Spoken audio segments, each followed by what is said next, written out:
2013년도에 한 일간지에 보도된 내용입니다. 강원도 태백 한 아파트에 47살 난 김모 씨가 싸늘한 미라 형태의 시신으로 발견된 보도였습니다. 그 집이 경매로 넘어간 거죠. 경매로 산 분이 자기 소유이기 때문에 집에 들어가려고 하지만 문이 잠겼습니다. 경찰에 도움을 요청하고 강제로 문을 뚫고 들어갔을 때에는 그곳에 한 시신이 누워있던 거죠. 유서가 발견됐습니다. 여러 원망 섞인 글이었습니다. 주변에 있는 분들에게 물었습니다. 이 가정에 대해서 아는 분이 있나요? 아는 분이 말했죠. 아버지가 부자였다고 해요. 유산을 10억이나 받았다죠. 중장비 사업을 했습니다. 아내는 없었고요. 형제들이 있었지만은 서로의 연락은 없었던 걸로 알아요. 이분이 보이지 않자 사람들은 말했죠. 멀리 이사 갔다고. 하지만 이사를 간 것이 아니라 연탄재가 발견된 것을 보면 번개탄을 피우고 자살을 한 거였죠. 유서에는 이렇게 써 있습니다. 강원랜드에 대한 원망. 내용인즉슨 도박에 손을 댔고 그 많은 돈을 도박으로 다 탕진이 됐어요. 아파트도 제2금융권에서 대출을 받아 모두 다 도박으로 날려보내고 희망이 없는 스스로의 삶을 이렇게 극단적 선택을 통하여 마감을 한 거죠. 중독이란 무엇일까요? 내 스스로 내 의지에 의해서 나를 관리하지 못하는 상태, 이것을 우리는 중독이라고 해요. 마약이나 또는 도박이나 또는 알코올이나 또는 성중독에 매여 있는 분들이 있을 수 있죠. 밥을 먹는다, 물을 마신다. 밥을 먹지 않으면 안 돼요. 물을 마시지 않으면 안 돼요. 그래서 그것을 해야만 하는 이런 것을 우리는 중독이다 말하진 않아요. 곧 중독이란 그 행위를 계속하게 될 때에 우리의 육체, 우리의 정신, 우리의 영혼을 파멸로 이끌 때 이것을 중독의 상태다 이렇게 말하게 되는 거죠. 우리가 살아가면서 약하여 스스로의 어떤 반복적 행위에서 탈출하지 못하고 여기에 포성처럼 묶여서 자유가 박탈된 중독된 인생을 사는 이들 많습니다. 저는 오늘 여러분들과 함께 혹여나 이런 가운데 반복적 여러분만이 알고 있는 어떤 습관에서 벗어나지 못하고 그것이 돌이켜보면 여러분 스스로나 여러분의 가정을 불행하게 만드는 일이 있다면 여기에서 벗어날 수 있는 길은 없는 걸까? 오늘 말씀을 통해서 여러분들과 함께 이 부분을 고민하고 해답을 찾아가고자 합니다. 본문에 등장하는 인물이 있습니다. 삼손입니다. 그를 우리는 사사다 말하고 있죠. 왜? 사사기에 사사로 쓰여져 있기 때문에 그렇죠. 사사기는 일정한 사이클이 있죠. 이스라엘 백성이 하나님의 백성이 하나님을 떠나서 우상을 섬기거나 타락하게 될 때 하나님이 매를 들어요.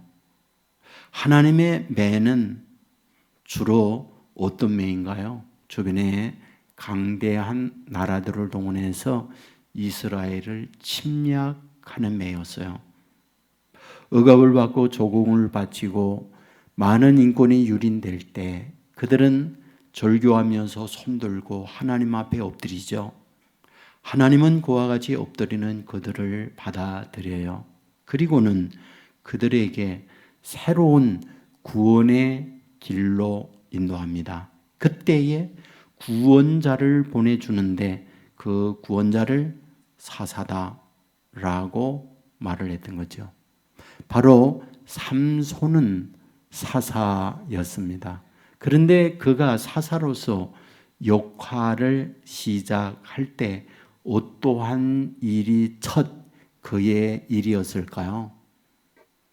우리가 사사기 14장에 보면 아스글론에 갔을 때에 30명의 블레셋 사람들을 죽이는 일, 이것이 사사로서의 첫 사역인 것을 발견하게 됩니다. 그 이후에는 어떤 일이 있을까요? 굶주린 아주 사나운 사자의 입을 종이 찢듯 찢는 일이 있었어요. 그리고 난 이후 어떤 일이 있었을까요? 바로 나귀 tip교 하나를 가지고 1000명을 죽이는, 블레셋 사람들을 죽이는 그 엄청난 일을 하게 됐던 거죠. 저는 이 시간에 굉장히 중요한 질문을 하나 던지고 싶어요. 언제 그가 그런 일을 했을까 하는 거죠. 언제 사사로서 그 일들을 삼손은 감당하고 있었을까 하는 거죠. 우리가 말씀을 보다 보면 놀라운 사실을 발견합니다. 그의 사사 사역과 여자 아주 밀접한 관련이 있었다라는 걸 발견하게 됩니다. 먼저 아스글론에서 블레셋 사람 30명을 죽이는 사건이 있잖아요. 그런데 그 사건이 있기 전 어떠한 배경, 어떤 스토리가 있었는가? 삼손은 딥나에 내려갑니다. 그곳에 가서 딥나의 여인을 자기 아내로 맞이해요. 딥나는 블레셋 사람들이 살고 있는 동네입니다.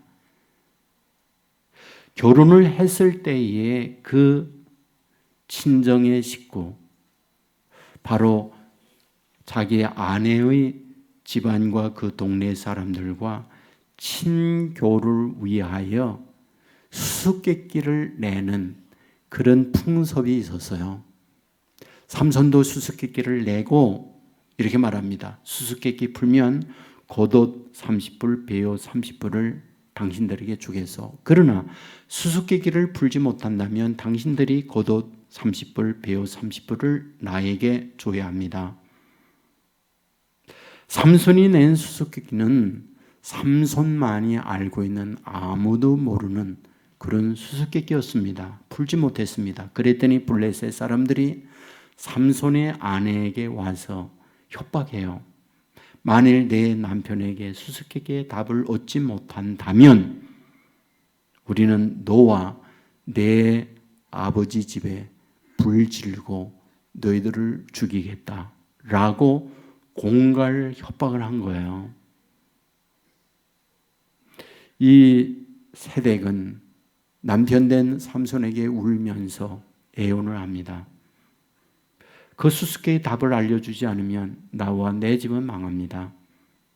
결국 답을 알려주는데 이러한 협박당한 것을 생각을 하고는 그 30명을 삼손이 죽이는 것. 그것이 삼손이 제일 먼저 한 것이었어요. 여자와 관련이 있는 거였죠. 여러분들 그리고는 자기 집으로 갑니다. 그리고 몇 날 후에 다시 장인에게 삼손이 찾아가게 됩니다. 그리고 말합니다. 제 아내 어디 있습니까? 그랬더니 뜻밖의 장인이 이렇게 말해요. 다른 사람에게 시집 보냈다고. 그러자 그는 화를 내는 거예요. 그리고는 이에 대한 분풀이로 여우 300마리를 잡아서 꼬리를 묶고 그 꼬리에 횃불을 붙입니다. 그리고 지역의 1년 동안 농사하여 추수를 앞두고 있는 보리 밀밭, 그걸 완전히 불바다로 만들어요. 바로 삼손이 한 사역, 그런 일이었어요. 그 이후에 여기에 화가 나서 블레셋 사람들이 이스라엘을 공격합니다. 그러면서 삼손 내놓지 않으면 너희들을 그냥 두지 않겠다 협박하니까 이스라엘 사람들이 삼손을 포승으로 꽁꽁꽁꽁 묶어서 블레셋 사람들에게 넘겨지게 되어지는데 블레셋 사람들에게 들어갔을 때 그는 힘을 내서 포승으로 묶여있는 그것을 썩은 새끼를 끊듯 끊어버리고 나귀 득표 하나를 가지고 1000명을 죽이는 그런 일을 행하게 됩니다. 자, 우리는 여기에서 무엇을 발견하게 됩니까? 삼손이 사사로서 어떤 일들을 해낼 때 보면 그가 한 일이 뭐예요? 여자와 관련된 계속적 복수 내지는 감정적 풀이로 그 일을 하고 있더라. 그런 얘기예요. 여러분, 다른 사사를 한번 보세요. 특별히 사사 가운데 기도원, 그러면 300명 적은 군인들을 가지고 미디안의 바다의 모래알과 같은 엄청난 그들을 물리치고 정말 절망적 그런 나라에서 희망의 나라로 구원시키는 그런 일을 했어요. 에웃이라는 사사를 보면 오른손을 못 쓰는 왼손잡이, 오른손 장애를 입은 그였지만 다리에 칼을 감추고 당시에 모압으로 어려움을 겪고 지배를 받고 있을 때 모압 왕에게 생명 걸고 들어가서 모압 왕을 찔러 죽이고 자기의 나라를 모압의 억압에서 구원시키는 일을 해냈어요. 다른 사들은 하나같이 이런 멋진 사사의 역할을 해냅니다. 그런데 아세요? 삼손만 무슨 어마어마한 나라를 구원해내는 그 일들을 해냈다. 성경은 그렇게 기록하고 있지 않아요. 전부 하나같이 여자에게 연결이 되어졌고 또는 여자의 관련된 상처와 화를 내면서 분풀이한 것, 그것이 삼손이 한 일들이에요. 여러분, 이 사사에 대하여 성경은 어떻게 우리에게 말하고 있을까요? 저는 이런 질문을 던지고 싶어요. 그는 왜 그랬을까 하는 문제죠. 그는 왜 그렇게 사사이면서 어찌 보면 쫄짱구와 같은 모습을 보이는 거였을까? 저는 그 답을 나실인에 있다라는 생각을 갖습니다. 나실인. 나실인이 무엇인가요? 불리하다, 거룩하게 살아야 한다. 이 의미가 나실인이에요. 술이나 독주를 손에 대면 안 되고, 또한 머리카락을 깎으면 안 되고, 또한 더러운 것을 만지면 안 되고, 그것이 나실인에 구별된 인생입니다. 묻겠습니다. 나실인으로 태어난 것이 삼손에게 축복일까요? 아니면 불행일까요? 저는 축복보다는 불행이라고 생각해요. 왜? 사람이란 살면서요, 자유를 얻고 싶어요. 어디에 구속돼서 자기 하고 싶은 말이나 행동에 제약을 받는 것, 그는 엄청난 스트레스요, 힘든 인생길이라고 봐요. 지난번 다니엘 기도회 때에 저 울산 온양교회에 개척교회를 해서 세워 사역을 하는 안호송 목사님이 와서 간증의 말씀을 해 주셨어요. 그때 많은 분들이 은혜를 받았으리라 생각하는데 그분의 간증이 뭡니까? 이런 얘기하죠. 자기는 어릴 때부터 귀가 닳도록 정말 들은 이야기, 목사들. 자기 호송이었는데 호송아 하는 말보다는 목사들 이 말만 들으면서 컸다는 거예요. 자기 한 분도 태어나면서 나 목사들로 태어나겠습니다. 주문 생산한 게 없다는 거예요. 태어나고 보니 자기는 목사 아들이었던 거예요. 그는 말했어요. 어디 가든지 목사 아들이 그러면 되냐? 학교 가도 목사 아들. 너 때문에 아버지 이름 목칠한다 이놈아. 이것이 어릴 때부터 듣고 살아온 그의 삶이었다는 거예요. 그러므로 목사 아들이란 자기에게는 너무나 고통스러운 힘든 일이었다는 거예요. 그래서 그것을 탈출하기 위하여 고등학교 다닐 때 자기 동네에 고등학교 있었지만 아주 멀리 청주로 고등학교를 가서 거기에 탈출하고 그는 말해요. 그때부터 자기는 일진의 세계로 들어갔다. 자기가 나중에 일진 세계에 함께 놀던 아이들이 목사 됐다는 이야기를 듣고 다 기절했다는 거예요. 호성이가 목사 됐어? 라고 말이죠. 여러분, 정말 어떤 이름을 갖는다는 것, 그건 축복이지만 동시에 불행일 수 있어요. 저는 삼손 역시 힘든 어린 시절을 보낸 게 아닐까 그런 생각합니다. 자, 그것을 우리가 어디에서 발견할 수 있는지 아십니까? 그가 사사가 되어서 첫 사사의 사역을 발걸음을 딱 내디딜 때 어디로 내디는지 아세요?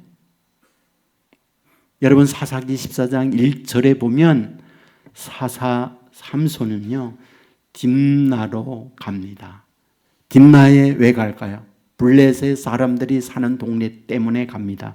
왜 블레셋 사람 동네로 가고 있을까요? 그곳에 그들을 물리치고 어려움을 겪고 있는 구국의 심정으로 나라를 건져내야 돼. 그리고 간 줄 아세요? 아니에요. 말씀을 보면 여자 때문에 갑니다. 여자 때문에.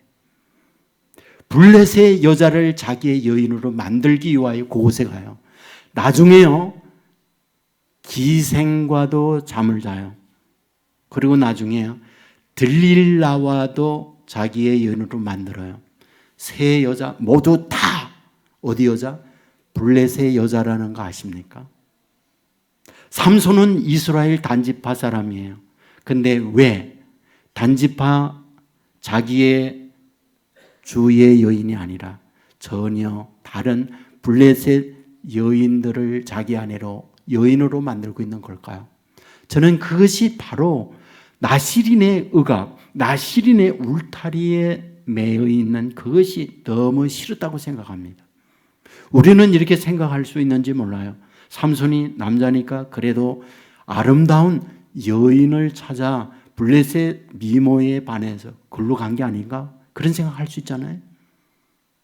여러분 남자들이 여인을 선택할 때 제1 조건이 뭐라고 해요? 예뻐야. 제2 조건이 예뻐야. 제3 조건이 예뻐야. 다 알잖아요. 미모가 뛰어난 것이 남자들이 여인을 선택할 때 처음부터 알파와 오메가를 기준이잖아요. 자, 그렇다고 한다면 이 삼손과 함께하고 있는 블레셋 사람들은 예쁘고 자기의 이스라엘 사람들은 미모가 뛰어나지 못하기 때문에 글로 갔을까? 저는 반대라고 생각합니다. 여러분, 이스라엘은 누구의 후손들이에요? 아브라함의 후손이에요. 본래 아브라함이 살던 동네가 어디입니까? 메소포타미아예요. 메소포타미아는 지금의 어디입니까? 이란과 이라크. 바로 메소포타미아 문명의 발상지인 곳, 그곳이 바로 아브라함의 고향입니다. 여러분, 그곳에 살고 있는 여인들은요, 어떤다고 얘기하는지 아세요? 여러분, 송혜교와 김태교와 같은 분이 다 밭에 가서 김 메고 있다는 거예요. 모두가 다 그런 미모를 갖고 있는 여인들이 그 동네 사람이에요. 그곳에서 사라가 이집트로 오잖아요. 그때 이집트에 왔을 때 사라의 나이가 몇 살인지 아세요? 아브라함이 75살에 갈대아 우르를 떠납니다. 가나안에 조금 머물고 그곳에 간 걸 보면 자기 아내와 10년 차이에요. 그러니까 66세는 넘었고 67, 8세는 충분히 됐을 거다. 그렇게 생각합니다. 그런데 왕이요, 자기네 여인과 비교 안 되는 탁월한 미모를 가지고 있는 이 할망구 같은 사라를 자기 왕궁으로 데려가요.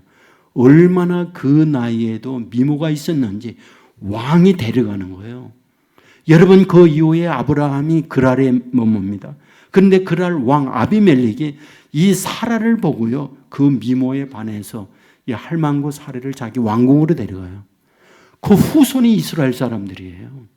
블레셋 사람들과 비교 안 됩니다. 그런데 왜 삼손은 자기의 그 뛰어난 여인들을 두고 블레셋 여인들에 이렇게 목맵니까? 바로 그는 상처예요. 자기 동족에 대하여 나시린 너 나시린이잖아, 구빌대잖아, 이런 부모와 어른들 주위에 있는 사람들로 하여금 자기의 삶을 너무나 힘들게 만든 것, 그가 거기에서 탈출하고자 했던 그 욕망이었다라고 보는 거예요. 묻습니다. 그래서 그는 행복했는가? 그래서 자기의 원하는 대로 탈출해서 그곳에 갔을 때 그는 행복했는가? 사실은 행복하지 않았죠. 그런데 우리가 이 말씀을 보면서 엄청난 위로요, 소망이요, 축복이 되는 말씀이 있다고 하는 사실을 여러분 아십니까? 그게 히브리서 11장 32절의 말씀이에요. 내가 무슨 말을 더하리요? 기드온, 바락, 삼손, 입다, 다윗 및 사무엘과 선지자들이라고 해요. 무슨 말입니까? 히브리서 11장은 믿음의 조상들을 장황하게 자랑스럽게 너희들 이 믿음의 조상들을 보고 너희들도 믿음의 사람 되라 소개하는 말씀이잖아요. 아브라함, 이삭, 야곱, 요셉 이런 인물들이 등장해요. 그리고 다윗, 그리고 기드온, 사무엘 이런 인물이 등장하고 있는 거기에 삼손도 들어가고 있습니다. 삼손이라는 이름의 뜻이 뭡니까? 태양이라는 뜻을 갖고 있어요. 여러분 들릴라라고 하는 이름의 뜻이 뭔지 아세요? 밤, 약한 자 이런 뜻을 갖고 있어요. 다시 말하면 태양의 힘, 밝은 것이 밤이 약한 들릴라에 의하여 먹혀버렸다. 이것을 보여주고 있는 것이 삼손과 들릴라의 관계를 설명하고 있는 내용이에요. 그러니까 태양과 같은 강한 힘을 가지고 있는 이 삼손이 약한 밤과 같은 들릴라에서 먹히다. 왜 먹힙니까? 바로 끊지 못하는 습관과 중독된 여인에 대한 문제. 이것이 그의 인생을 파멸케 하고 있다라는 거예요. 앞에서 여러분에게 말씀드렸지만 삼손은 구국의 심정으로 큰 일을 해낸 게 아무것도 없습니다. 기드온과 같이 또는 다윗과 같이 어마어마한 문제를 안고 사사로서의 큰 일을 해낸 게 없어요. 그가 고작 한 것은 자기 아내를 괴롭혔다. 그래서 복수한다고 30명을 쳐 죽인 것. 거기다가 자기 아내를 내놓으라고 그랬더니 다른 곳에 시집 보냈다. 화나니까 그것을 불질른 일. 여기에 또다시 연결돼서 여자 때문에 관련이 된 것 때문에 나귀 득표 하나를 가지고 블레셋 사람 1000명을 죽인 일. 그런 일만이 사사 삼손이 한 일이었습니다. 그런데 성경은 뭐라고 말하느냐? 이런 삼손에 대하여 성경은 뭐다? 아브람과 같은 위치에, 다윗과 같은 위치에, 기드온과 같은 위치에, 사무엘과 같은 그런 위치에 삼손도 이름을 올리고 있더라는 거예요. 자, 그렇다면 여기에서 우리에게 보여주는 말씀, 뭘 보여주고 있는 걸까요? 하나님은 이런 삼손에 대하여 한 번도 외면하거나 한 번도 방치하거나 한 번도 내버려두지 않고 계시다고 하는 것. 이게 감동이요, 이게 은혜입니다. 성경을 보면 삼손에게만 유달리 반복적으로 하는 말씀이 나와요. 여호와의 영에 강하게 감동하다, 이 말씀이에요. 다른 사사들도 가끔은 있습니다. 기드온이 큰 사사로 일을 하지만 기드온에게 하나님의 영이 감동하다는 말씀은 없어요. 거기는 하나님이 함께하다는 말씀만 나와요. 그런데 삼손만 반복해서 여호와의 영이 함께하다는 말씀을 합니다. 사사기 13장 25절에 보면 여호와의 영이 그를 움직이기 시작하니라. 사사기 14장 6절에 여호와 영이 삼손에게 강하게 임하니라. 사사기 14장 19절에 여호와 영이 삼손에게 갑자기 임하심에, 사사기 15장 14절에 여호와의 영이 삼손에게 갑자기 임하심에, 삼손에게만 기회에 있습니다. 반복해서 여호와의 영이 임했다고 말을 하고 있어요. 자, 그런데 우리는 이런 질문을 하나 또 던질 수 있어요. 여호와의 영이 언제 삼손에게 임하고 있을까 하는 거예요. 언제 여호와의 영이 삼손에게 임하고 있을까? 여러분, 딥나에 있을 때에 자기 아내를 협박 공갈할 때 블레셋 사람 30명을 죽이기 바로 전에 여호와의 영이 강하게 임했다. 이렇게 기록합니다. 여러분 뒤에 또 여인 때문에 저 딥나로 내려가는 그때 젊은 사자를 만나요. 그때 여호와의 영이 임하여 젊은 사자를 종이 찢듯 그 입을 찢는 내용이 나옵니다. 그리고 여자로 인하여 자기 동족이 어려움을 겪을 때 자기의 포성을 묶어서 블레셋 사람들에게 보내고 그때의 힘을 끌 때 여호와의 영이 임하고 낫기 특표 하나로 1000명을 죽이는 그런 내용이 나와 있습니다. 그러니까 자기의 어떤 구국의 심정으로 나라를 위해서 큰 일을 할 때 여호와의 영이 임한 게 아니라 자기의 감정, 자기의 기분에 문제가 있을 때 그때 여호와의 영이 삼손에게 임하여 대적들을 물리치고 있다라는 것이 성경의 기록이에요. 자, 그렇다면 여기서 뭘 우리에게 발견합니까? 하나님은 삼손이 나시린으로서 엄청난 스트레스, 엄청난 아픔을 겪고 있던 걸 알고 있고 그런 모습 그대로 하나님은 받아들이고 있었구나. 그리고 그를 위하여 하나님은 한 번도 포기하지 않고 그 삼손을 따라다녔구나. 자기의 감정, 자기의 기분에 의해서 화풀이를 할 그때에도 삼손만 내려버린 게 아니라 그를 위하여 하나님은 여전히 일하셨구나. 여러분, 이 부분은 얼마나 눈물 나도록 감동된 말씀입니까? 나라를 위해서 큰 일을 하겠다고 그러니 나에게 하나님의 영, 하나님의 능력 부여해 주십시오가 아니었어요. 그냥 감정, 그냥 기분에 의해서 화풀이 하려고 할 때도 하나님의 영이 그에게 강하게 임했고 그 일들을 해주게 하는 하나님이라고 할 때 어떤 하나님? 나시니로 그 이름 때문에 인생의 어려움, 사람들에게 자유를 박탈한 가운데 살아갔던 그를 알고 있었구나. 그리하여 하나님은 그에게 따라갔고 위기의 때마다 하나님의 영으로 그를 충만케 하여 그 일들을 감당하도록 만들어 주었구나 라는 거였어요. 여러분이 얼마나 은혜로운 하나님이요 눈물나게 감동내는 하나님입니까? 우리는 하나님의 자녀로 부름을 받았어요. 세상에 믿는 크리스찬이 그럴 수 있어? 목사, 장로, 권사, 집사가 그럴 수 있어? 이런 이야기를 수없이 우리는 많이 듣습니다. 그것이 우리가 족쇄가 되고 울타리가 되어서 활동이 제한되는 자유가 박탈된 가운데 사는 경우들도 많이 있어요.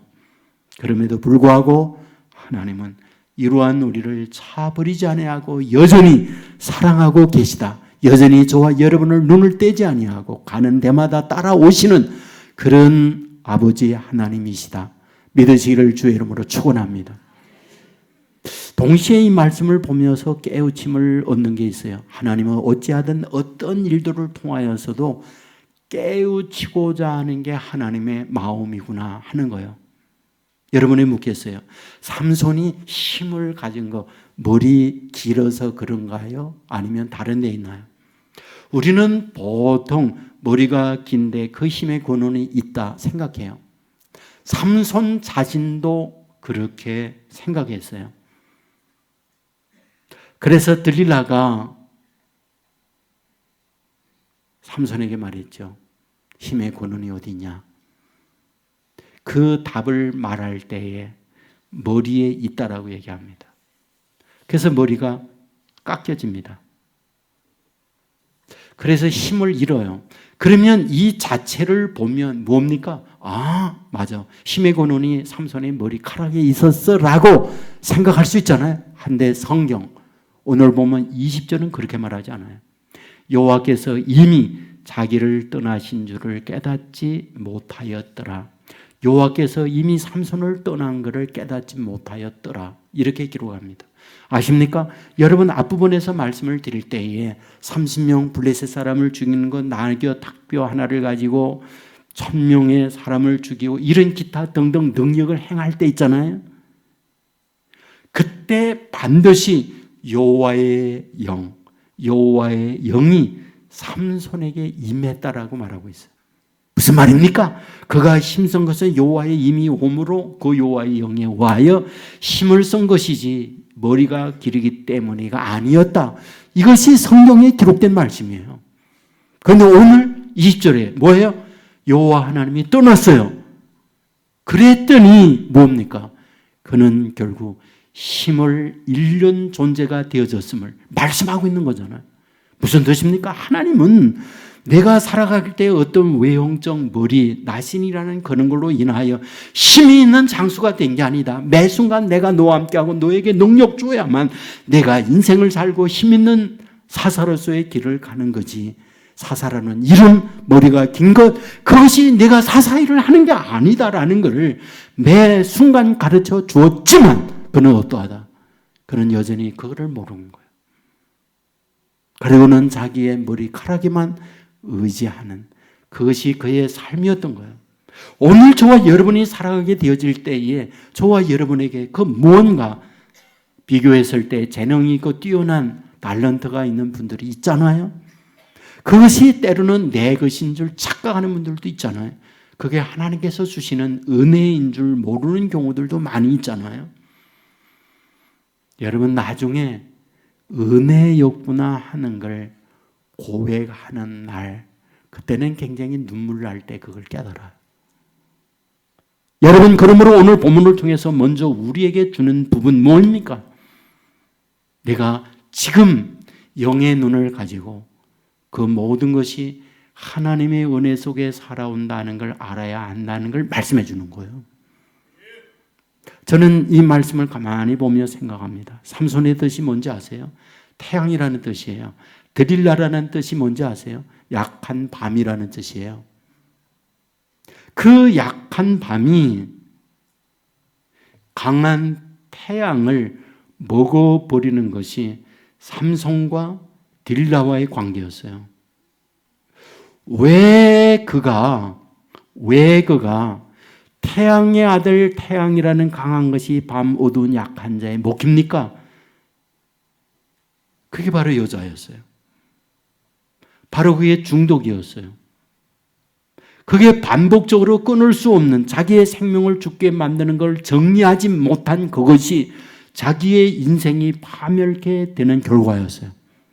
블레셋 사람들이 삼손을 잡습니다. 그들이 제일 먼저 한 게 뭔지 아세요? 두 눈 뽑는 거였어요. 묻겠어요. 왜 두 눈을 뽑았을까요? 팔다리 안 자르고. 두 눈 뽑는 이유가 뭡니까? 저는 이 부분을 가만히 묵상하는데 블레셋 정보 요인들에 의하여 삼손의 두 눈을 뽑는데 이것은 하나님께서 삼손의 눈을 뽑고 있었구나. 그 생각이 드는 거예요. 왜 하나님은 이 삼손의 두 눈을 블레셋 사람들을 통하여 하나님이 뽑고 있을까? 그것이 바로 눈 때문에 생겨진 인생의 파멸이었기 때문에 그래요. 보는 것 때문에 딥나로 보는 것 때문에 기상에게로 보는 것 때문에 드릴라에게로 들어갔어요. 하나님은 보는 것 때문에 인생이 파멸되고 있는 삼손의 두 눈을 뽑는 거예요. 여러분 그리고 난 이후에 말씀을 보면 이렇게 기록합니다. 사사기 16장 28절에 삼손이 여호와께 부르짖어 이르되 여호와여 구하옵나니 나를 생각하옵소서. 여호와여 구하옵나니 나를 생각하여 주옵소서. 여러분 삼손에 대한 기록이요 사사기 16, 17, 13, 14, 15, 16 네 장에 걸쳐서 삼손의 내용이 나옵니다. 사사기에 사사 삼손만큼 성경의 긴 내용을 활애하는 이 없어요. 삼손만 이렇게 길게 삼손의 스토리를 배려하고 있어요. 그런데 그와 같은 삼손에게 문제가 뭐였습니까? 다 여절 때문에 문제가 발생됐어요. 그런데 하나님은 눈 때문에 내가 그렇다는 거예요. 눈을 뺍니다. 그리고 그때에 여러분 하나님을 찾아내요. 사사기 그 긴장에서 하나님을 삼손이 찾는 것은 나귀 턱뼈 하나를 가지고 1000명의 블레셋 사람을 죽였을 때 목마르다고 그때 하나님 목마릅니다. 딱 한 번 나옵니다. 그리고 나서 하나님께 간청하고 나를 생각해 달라는 말씀은 여기만 나와요. 그것은 영안이 열리는 시간이었죠. 하나님을 바라보는 시간이었죠. 하나님의 세계를 보고 있는 순간이었죠. 눈을 본다고 할 때는 여인들의 눈에 의해서 하나님이 안 보였어요. 근데 그 눈이 뽑혀지고 났을 때 하나님이 보이는 거예요. 그리고 다곤 신당에 들어가서 두 기둥을 잡고 하나님 앞에 기도하는 거예요. 하나님 나를 생각해달라. 그리고 이들을 물리치고 이들에게서 이 나라를 살려달라고 하나님 앞에 해절해요. 근데 그때 머리가 장수일 때처럼 긴 머리였다고 생각지는 않아요. 머리가 길지 않았지만 하나님은 능력을 줍니다. 기둥을 쓰러뜨리지 말아요. 그리고 3000명 블레셋의 왕, 정부 요인들 거기서 다 죽습니다. 그리고 이스라엘을 구원하는 일을 마지막에 그는 하고 있는 거예요. 그리고 그의 이름을 다윗이나 또는 기드온이나 사무엘과 같은 이름으로 그를 올려줘요. 여기에서 우리에게 보여주고 있는 하나님의 강력한 메시지란 무엇입니까? 끝까지 하나님의 택한 나신인에 대하여 포기하지 아니하고 영안이 열리게 만들고 그를 억압했던 모든 것에서 결국 끊게 만들고 하나님 나라로 옮겨가게 하는 하나님의 은혜가 그에게 있었구나. 이것을 보여주는 말씀 아니겠습니까? 앞부분에서 여러분에게 말씀을 드렸진 그 안호성 목사님 이제 대학을 갑니다. 대학을 졸업했어요. 그리고는 저 아버지의 품에서 더 멀리 떠나 영국으로 도망칩니다. 그리고 영국에서 어느 훈련을 하다가 내가 한번 유럽 여행을 해야겠다. 3개월 동안 배낭 여행을 하고 3주 동안 배낭 여행을 하고 다시 영국으로 와서 이청포스에서 내리는데 다리가 이상해요. 정형외과 병원에 가서 진단했지만 원인을 찾지 못해요. 더더욱 힘들어집니다. 결국 한국에 옵니다. 한국에 와서도 정형외과 병원 혈액검사, CT, 별 검사 다 했지만 정형외과적 다리 이상이 하나도 소견이 발견되지 않습니다. 그런데 이곳저곳 전전하다가 한 의사가 심각한 병이라고 수술을 하게 돼요. 이분의 키가 178이에요. 그때 몸무게가 38kg입니다. 피골이 상접한 뼈만 앙상하게 남은 환자가 됐어요. 배를 갈랐더니 이게 웬일입니까? 완전히 내장이 다 썩었어요. 완전히 결핵성 내장 병을 앓으면서 완전히 다 망가졌어요. 이분은 이렇게 얘기해요. 꺼져를 밖에다가 피고름을 빼기 위하여 물리고 호수를 끼웠는데 나오는 냄새는 시궁창의 썩은 악취보다 더 독한, 그야말로 코로 맡을 수 없는 그런 지독한 그 고름과 썩은 것이 나왔다고. 의사는 말했어요. 가망 없다고. 준비하라고. 그런데 그때 그는 손을 들면서 이렇게 외쳤대요. 살려주면 목사 되겠습니다. 살려주면 주의 종 되겠습니다. 하나님이 그 기도 들어줘서 살려줬어요. 그런데 어려움을 만날 때만 살려달라고 했지 건강 회복하고 다시 일본으로 도망갔어요. 그리고 일본에서 또 다시 그런 병 앓고 거기에서 대수술을 받으면서 손을 바짝 듭니다. 그리고는 주께로 돌아왔어요. 그분의 고백이 이겁니다. 하나님은 한 번도 자기에게서 눈 떼지 않고 목사의 아들로 그것이 족쇄가 되어서 그것이 싫어 도망가는 요나와 같은 자기 풍랑 만나게 하고 주님께서 다시 자기를 니누에로 보낸 장본이라고 고백을 합니다. 하나님의 사랑인 거죠.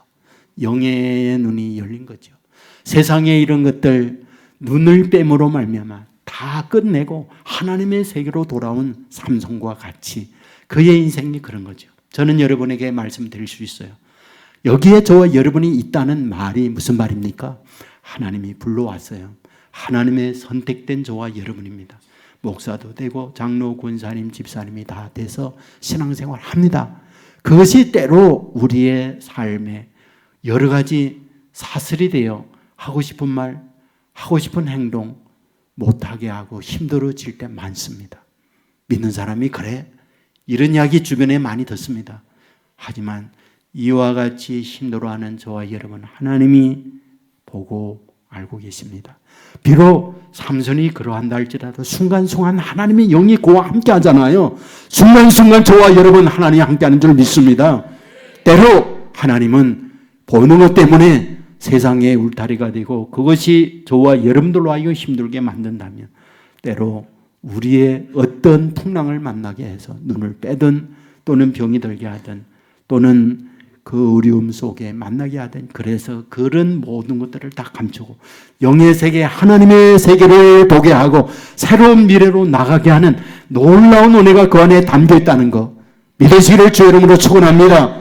이 은혜를 받아 누리는 그리하여 이런 억압과 고통에서 벗어나서 새로운 미래로 나아가는 저와 여러분의 삶이 되기를 주의 이름으로 축원합니다. 모두 자리에서 일어나겠습니다.